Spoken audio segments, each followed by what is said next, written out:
আসসালামু আলাইকুম। কেমন আছেন সবাই? আজকে আমি আপনাদের মাঝে তৃতীয় রোজার কিছু ইফতারের অংশ নিয়ে চলে আসলাম। আমি কিভাবে তৃতীয় রোজার ইফতার এবং রোজাটা কাটালাম সেটাই আজকে শেয়ার করছি। নরমালি আলুর চপ, বেগুনির সাথে আজকে আপনাদের সাথে স্পেশাল চিজ বল রেসিপিটাও শেয়ার করব। চাইলে পুরো ভিডিওটা দেখে নিতে পারেন। আমি আলুটাকে মাখানোর জন্য এখানে প্রায় 1 কাপ পরিমাণ আলুর নিয়েছি। আমি 3 টেবিল চামচ দিয়ে দিলাম বেরেস্তা, স্বাদ মতো লবণ, 2 টেবিল চামচ ব্রেড ক্রাম্বস দিয়েছি। আমি চিলি ফ্লেক্স দিয়েছি 1 চা চামচ। এখানে আমি হাফ চা চামচ হলুদের গুঁড়া দিয়েছি, কোয়ার্টার চা চামচ দিয়েছি আমি 5 ফোড়ন, কোয়ার্টার চা চামচ দিয়েছি গরম মশলা। এর মধ্যে আমি হাফ কাপ পরিমাণ দিয়েছি মাংসের কিমা। আমি কিমাটা আগেই প্রস্তুত করে রেখেছিলাম। মাংসটাকে সিদ্ধ করে আমি এর মধ্যে আদা রসুন আর হচ্ছে গোলমরিচ দিয়ে ভালো করে লবণ দিয়ে ভালো করে সিদ্ধ করে একটা ব্লেন্ডারের সাহায্যে গুঁড়া করে নিয়েছিলাম মাংসগুলোকে। আমি এখন ভালোভাবে এগুলোকে মাখিয়ে নিব। মাখানো হয়ে আসলে আমার পছন্দ মতো আমি কিছু আলুর চপ তৈরি করে নিব। এই যে মাংসের যে দানাগুলো দেখা যাচ্ছে এগুলো আলুর চপে খেতে খুবই ভালো লাগে। আমি এক এক করে সবগুলো আলুর চপই তৈরি করে নিচ্ছি। আলুর চপটা ভাজার জন্য আমি বেসনটাও রেডি করে নিচ্ছি। আমার পরিমাণ মতো বেসন নিয়ে এখানে আমি স্বাদ মতো লবণ দিয়ে দিলাম। আমি হাফ চা চামচের মতো দিয়েছি আদা বাটা। আমি যেহেতু আমার বেসনটা আগেই রেডি ছিল, আমার অন্য কোনো মশলা দেওয়ার প্রয়োজন হয়নি। আমি জাস্ট আদা স্বাদ মতো লবণ দিয়ে ব্যাটারটা এই যে পারফেক্টলি করে নিয়েছি। এখন আমি চিজ বলটাও তৈরি করে নিব একই আলুর দিয়ে। আমি প্রথমে হাতে তেল মাখিয়ে নিয়েছি, তারপরে খুবই মসৃণভাবে একটা ডো নিয়ে আমি এর মধ্যে মাঝখানে ফাঁকা করে নিয়েছি। আসলে এই কাজটা দেখেই বুঝতে হবে। চিজগুলো আমি ছোট করে কেটে আমি আলুর পুরটা দিয়ে এটাকে কোট করে নিয়েছি। ভাজার পরে এটা যখন মেল্ট হয় চিজটা খেতে এত মজা হয়, একবার ট্রাই করে দেখতে পারেন। আমি ছোট ছোট কিউব করে চিজগুলোকে আগেই কেটে নিয়েছিলাম।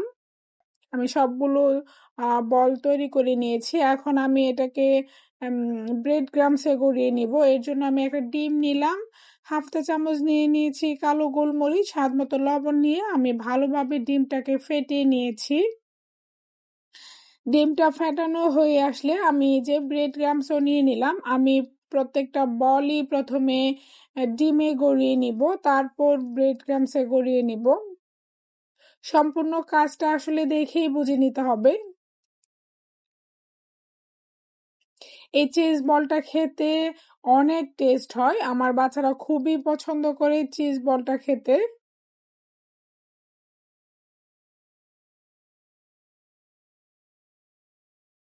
আমি একইভাবে সবগুলো বলই ডিমে গড়িয়ে তারপর আবার ব্রেড ক্রাম্বসে গড়িয়ে নিব।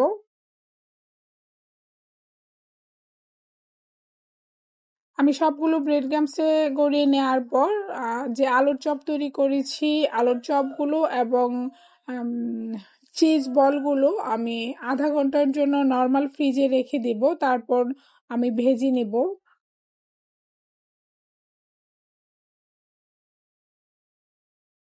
এক এক করে সবগুলো বলই আমি পারফেক্টলি কোট করে নিয়েছি। কোট হয়ে আসলে আমি যে ব্যাটার আমি বেসনের ব্যাটারটা তৈরি করেছিলাম, আমি ভাজা পোড়ার ক্ষেত্রে সবসময় প্রথমেই বেগুনিটা ভেজে নেই। কারণ হচ্ছে প্রথমে যেহেতু বেশি করে তেল দেওয়া হয়, বেগুনিটা অল্প তেলে যেহেতু ভালো ভাজা হয় না, সেহেতু আমি আগেই চেষ্টা করি বেগুনিটা ভেজে নেওয়ার, তারপর অন্যগুলা ভেজে নেই। দেখেই বুঝতে পারছেন একদম পারফেক্টলি ফুলেছে বেগুনিগুলো। একটা সিক্রেট কথা হচ্ছে আমি বেগুনিগুলো মোটেও বেগুনি দিয়ে তৈরি করছি না, আমি এখানে মিষ্টি কুমড়া ব্যবহার করছি। মিষ্টি কুমড়া দিয়ে বেগুনিটা তৈরি করলে আমাদের বাসায় সবাই খুব পছন্দ করে। বেগুন থাকা সত্ত্বেও আমি সবসময় চেষ্টা করি মিষ্টি কুমড়া দিয়ে এই বেগুনিটা খেতে খেতে খুবই ভালো লাগে। চাইলে একবার ট্রাই করে দেখতে পারেন। সবগুলো বেগুনি একদম পারফেক্ট ফুলকো হয়েছে, কতটা ক্রিস্পি হয়েছে আমি বোঝানোর চেষ্টা করছি, বাট এত নয়েজ আমি ক্রিস্পি যে হয়েছে শব্দটা একদমই শোনাতে পারছি না।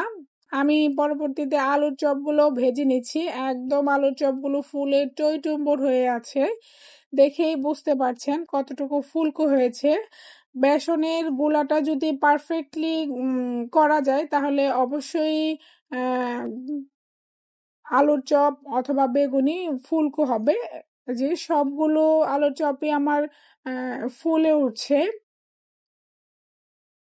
এই যে আমি এক এক করে আলুর চপগুলো ভেজে নিয়েছি, একদম পারফেক্টলি আমার আলুর চপগুলোও ভাজা হয়েছে বেগুনির পাশাপাশি। এখন আমি চিজ বলগুলোকেও একইভাবে ভেজে নেব। আমি চিজ বলগুলো দেওয়ার সময় অল্প আঁচে আমি ভেজে নিয়েছি, যেহেতু ভিতরে চিজ আছে, চিজটা মেল্ট হতে কিছুটা সময় লাগবে। আমি অল্প আঁচেই আহ, বলগুলো ভেজে নিয়েছি। এক এক করে সবগুলো বলে আমি ভেজে উঠিয়ে নেব, সুন্দর একটা কালার চলে আসলে আমি উঠিয়ে নেব। ভিডিওটা দেখার জন্য সবাইকে অসংখ্য ধন্যবাদ। ভিডিওটা ভালো লাগলে একটা লাইক দিয়ে যাবেন। আসসালামু আলাইকুম।